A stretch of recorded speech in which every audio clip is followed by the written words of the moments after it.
त्यांनी त्या जंगलात 12,000 टन संत्र्याची सालं टाकली आणि मग जे झालं त्याने सर्वांनाच आश्चर्याचा धक्का बसला। कोस्टारिका नावाच्या देशात 90च्या दशकात हे घडलं।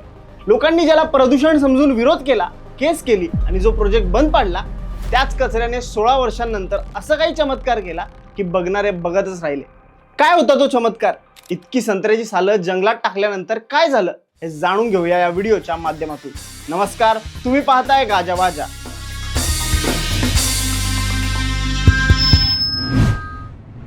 तर ही गोष्ट 1996 सालची।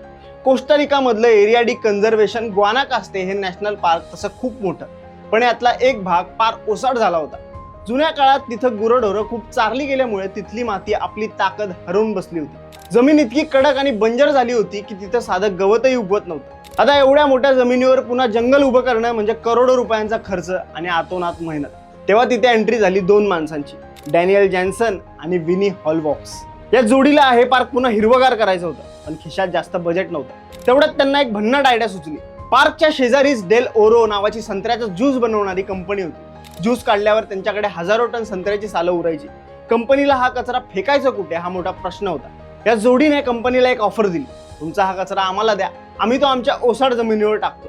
कंपनीला तर खरंच आयतरान मिळालं। 1996 मध्ये करार झाला आणि डेल ओरो कंपनीने तब्बल 1000 ट्रक भरून म्हणजे जवळपास 12,000 टन संत्र्याची सालं त्या ओसाड जमिनीवर नेऊन ओतली। म्हणजे विचार करा, तब्बल 2000 हत्तींच्या वजना एवढा कचरा एकाच जागी।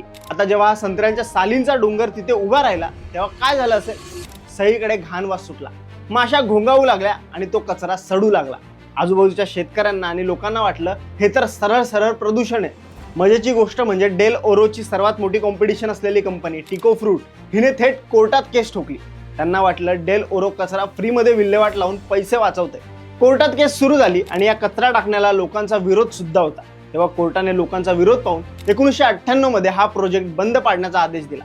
त्यानंतर तिथे एकही नवीन साल टाकलं गेलं नाही। डॅनियल जॅन्सन आणि विनी हॉलवॉक्स निराश झाले। लोकांनी त्यांची आयडिया पूर्ण होऊनच दिली नाही।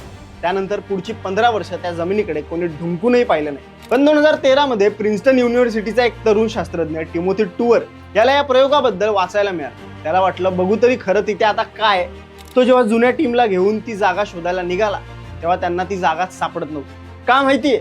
कारण तिथली ओसाड जमीन आता ओळखताही येत नव्हती। शेवटी जेव्हा त्यांना ती जागा सापडली तेव्हा त्यांच्या पायाखालची जमीनच सरकली। जिथे एकेकाळी फक्त सुकी माती आणि दगड होते, तिथे आज आभाळाला भेटणारे वृक्ष उभे होते। जिथे मोकळं ओसाड रान होतं, तिथे इतकी घनदाट झाडी, वेली आणि रंगबिरंगी पक्षी होते की शास्त्रज्ञांना वाटलं आपण चुकीच्या जागी आलोय। जेव्हा तिथल्या मातीचा रिसर्च केला गेला तेव्हा धक्कादायक माहिती समोर आली। ज्या भागात संत्र्याची सालं टाकली होती तिथली जमीन बाजूच्या जमिनीपेक्षा 176% जास्त हिरवीगार होती। तिथली माती इतकी सुपीक झाली होती की तिने स्वतःहून जंगल तयार केलं होतं। तुम्ही म्हणाल संत्र्याच्या सालीने हे कसं केलं? सगळ्यात आधी संत्र्याच्या त्या जाड थराने तिथं वाढणारं रांगडं गवत दाबून टाकलं, ज्यामुळे नवीन झाडांच्या बियांना उगायला जागा मिळाली। साली हळूहळू सडल्या आणि त्यातून मातीला नायट्रोजन, फॉस्फरस आणि पोटॅशियमचा डोस मिळाला। मातीचा ओलावा टिकून राहिला आणि बघता बघता निसर्गाने आपलं काम केलं। हा प्रयोग इथेच थांबला नाही। 2021 मध्ये हवाई युनिव्हर्सिटीने असंच काहीचं कॉफीच्या कचऱ्यासोबत केलं।